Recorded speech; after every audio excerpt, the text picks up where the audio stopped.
All right, Sistas fans, as you know, this is the week fans have been waiting for, the return of the series for Season 6B.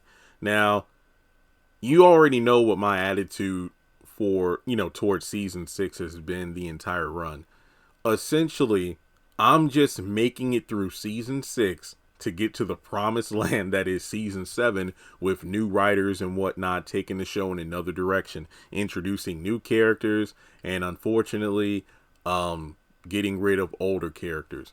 But the thing is, I'm going into Season 6B with an open mind. Season 6A, while it had a few moments, it really won't hit on nothing, kind of like, Zatima Season 2A, but overall, at least, that chunk of episodes had some gems in there. So yeah, I would easily say that Zatima Season 2A was better than Sistas Season 6A.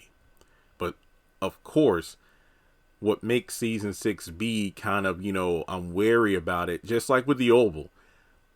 We saw the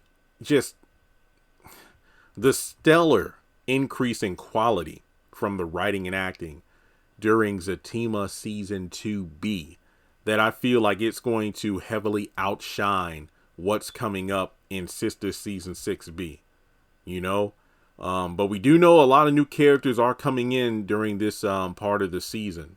So we're going to see some potential new dynamics and setting up, what's to come in Season 7.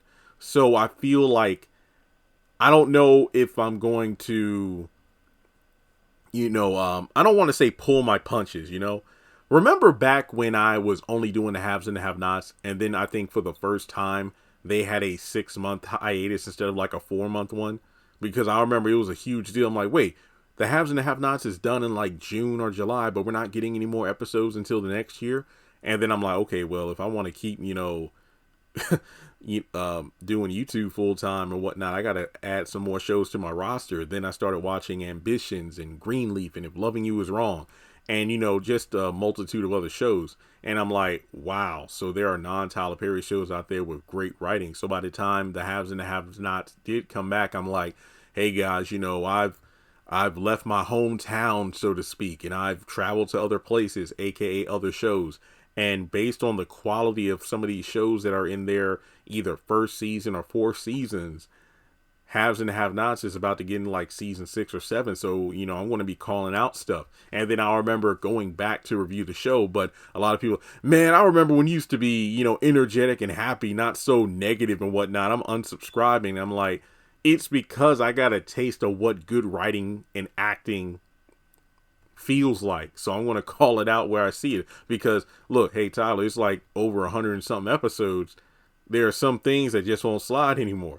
So I feel like the same thing with Sistas when it comes back this week. I'm going to be honest, which I always am. I know it's divisive to some, but I'm always honest about it. So let me just say that I don't have high expectations for Season 6B. It's just that I understand, like, this is a necessary evil. We have to make it through these 11 episodes, because it's setting up what's to come. I mean, based on that teaser trailer alone, we're going to get, some different characters, new dynamics, and as long as we don't harp on the DNA test baby shit for too long, I'm going to be fine. Like, I'm more intrigued with Zach and his son Michael and Fatima and that dynamic. That's far more interesting than Karen running around with some paperwork claiming this proves who the daddy is. So I'm going to let it play out. My biggest hope that in the back half, like with characters like Danny, Sabrina, and whatnot, we actually get more, or we get set up for their characters having more to do in the next season, because I'm just tired of the same characters chasing after the same